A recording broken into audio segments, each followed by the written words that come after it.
আসসালামু আলাইকুম। আশা করি যে যেখানে আছেন অনেক বেশি ভালো আছেন। আজকে আমি আপনাদের মাঝে নিয়ে আসলাম আবারও একটি ভীষণই ভালো হেয়ার কেয়ার রেমেডি। আর এই রেমেডিটি ব্যবহার করলে যাদের চুল পড়তে পড়তে সামনে থেকে টাক বের হয়ে গেছে, এই চুল পড়া কিভাবে বন্ধ করবেন বুঝতে পারছেন না, তবে চাইছেন চুলটাকে অনেক বেশি লম্বা, ঘন, কালো, সিল্কি, শাইনি, ম্যানেজেবল করতে, তাদের জন্য হতে পারে ভীষণই ভালো হেল্পফুল একটি ভিডিও। তাই বলছি ভিডিওটি স্কিপ না করে পুরো ভিডিওটি দেখবেন। তবে চলুন কথা না বাড়িয়ে মূল রেমেডি শুরু করা যাক। বন্ধুরা, প্রথমে আমি এখানে নিয়ে নিয়েছি মেথি। মেথি আমাদের চুলের যত্নে কতটা উপকারী কম বেশি আমরা সবাই জানি। এখানে আমি মেথি নিয়ে নিব 2 টেবিল চামচ পরিমাণ। আপনাদের কাছে যদি মেথির গুঁড়োটা অ্যাভেলেবেল হয় তাহলে কিন্তু সেটা ব্যবহার করলে আরও বেশি ভালো হয়। এখানে দেখুন আমি 2 টেবিল চামচ পরিমাণ মেথির গুঁড়ো নিয়ে নিলাম। মেথিতে রয়েছে প্রচুর পরিমাণে অ্যান্টিবায়োটিক্যাল প্রপার্টি, যা আমাদের স্ক্যাল্পের নানান ধরনের ফাঙ্গাল ইনফেকশনকে দূর করতে সাহায্য করে, এছাড়াও চুলের গোড়াকে মজবুত করতে সাহায্য করে, নতুন করে চুল গজাতে হেল্প করে। এরপরে এখানে আমি নিয়ে নিলাম তিসি।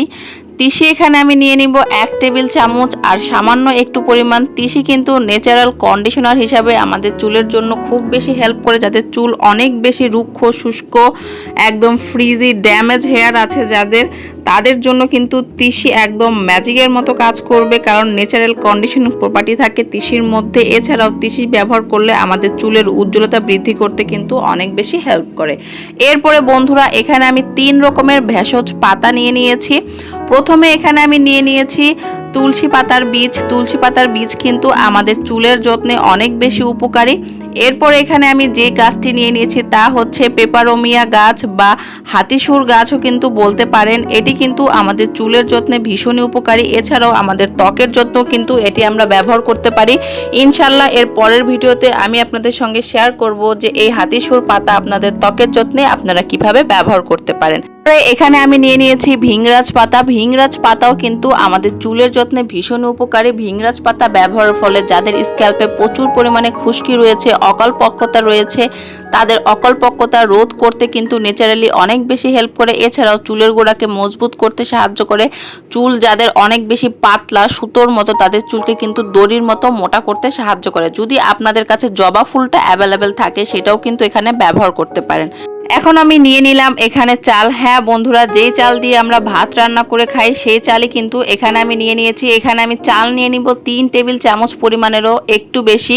আমি আবারও বলে দিলাম, আপনারা আপনাদের চুলের লেন্থ অনুযায়ী কিন্তু এই টোনারটা তৈরি করে নেবেন। আমি আমার চুলের লেন্থ অনুযায়ী তৈরি করে নিয়েছি। আর এখন আমি যে কাজটি করব, এই সবগুলো উপকরণ একটি পাত্রের মধ্যে নিয়ে নিব। আর সেইখানে আমি 250 মিলিমিটারের মতো পানি নিয়ে নিব। আর অবশ্যই চেষ্টা করবেন এখানে আপনারা যেই পানিটি ব্যবহার করবেন তা যেন আয়রন মুক্ত পানি থাকে, সেটা চেষ্টা করে কিন্তু দিবেন, কারণ আয়রন যুক্ত পানি কিন্তু আমাদের চুলের জন্য ভীষণই খারাপ। কেননা আয়রনে আমাদের চুল অতিরিক্ত পড়ে বা ঝরে পড়ে যায়, চুল নষ্ট হয়ে যায়, ড্যামেজ হয়ে যায়। আয়রন কিন্তু আমাদের স্ক্যাল্পের জন্য খুবই ক্ষতিকারক একটি জিনিস। আপনারা চেষ্টা করবেন ফিল্টার করা পানি আপনাদের চুলে ব্যবহার করতে, তাহলে কিন্তু অনেক বেশি ভালো হয়। আর নর্মাল টেম্পারেচারের পানি ব্যবহার করলে চুলের জন্য খুবই ভালো। এখানে দেখুন আমি এই উপকরণগুলোকে একদম লো ফ্লেমে চুলার উপরে জাল করে নিচ্ছি। আমি ভিডিও করার সাথে কিন্তু এটা একটু ঢাকনাটা তুলে দিয়েছি। এছাড়া কিন্তু আমি ঢাকনাতে ঢেকে একদম লো ফ্লেমে এটা জাল করে 250 মিলিমিটার পানিকে একদম হাফ করে নিব।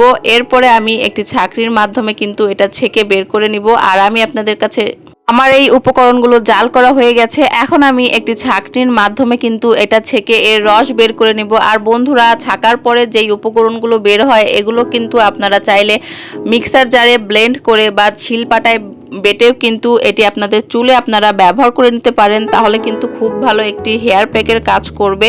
আর এর সঙ্গে যদি আপনারা ব্লেন্ড করে ব্যবহার করতে চান, একটি ডিম ভেঙে যদি নিয়ে নেন তাহলেও কিন্তু অনেক বেশি ভালো হয়।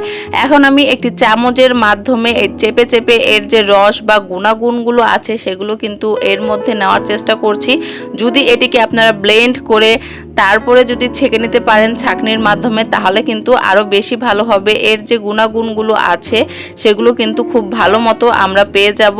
তো আমি ভিডিও করার জন্য যতটা সহজে দেখানো যায় সেভাবেই কিন্তু দেখাই, কেননা অনেক ছোট ছোট আপুরা আছে আমার ভিডিও দেখে বা অনেকের কাছে মিক্সার জারটা অ্যাভেলেবেল থাকে না, সেই জন্য যত ইজিভাবে দেখানো যায় আমি কিন্তু ততটাই ইজি করে আপনাদের দেখাই। এখন দেখুন এটা আমার ছাঁকনি দিয়ে ছাঁকা হয়ে গেছে। এখন আমি বলে দিচ্ছি এটা আপনারা কখন কিভাবে ব্যবহার ব্যবহার করবেন। এটি আপনারা সপ্তাহে 7 দিনই ব্যবহার করতে পারবেন।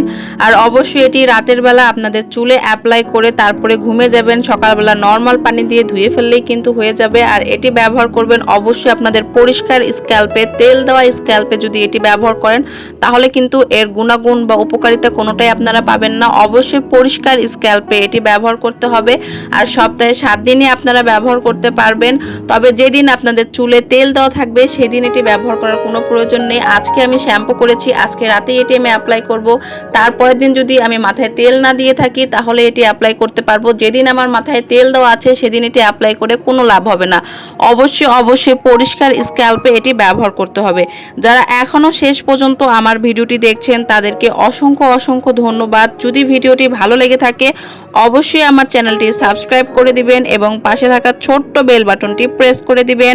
যখনই আমি কোনো নতুন ভিডিও আপলোড করব আপনার কাছে নোটিফিকেশন পৌঁছে যাবে সবার আগে। যদি ভিডিওটি একটু বেশি ভালো লেগে থাকে অবশ্যই ভিডিওটিতে একটি লাইক দিয়ে দিবেন এবং কমেন্ট করে জানাতে ভুলবেন না আপনাদের কাছে ভিডিওটি কেমন লাগলো এবং নতুন কী ধরনের ভিডিও দেখতে চান সেটিও আমাকে কমেন্ট করে জানাবেন। সবাই ভালো থাকবেন, সুস্থ থাকবেন। আল্লাহ হাফেজ।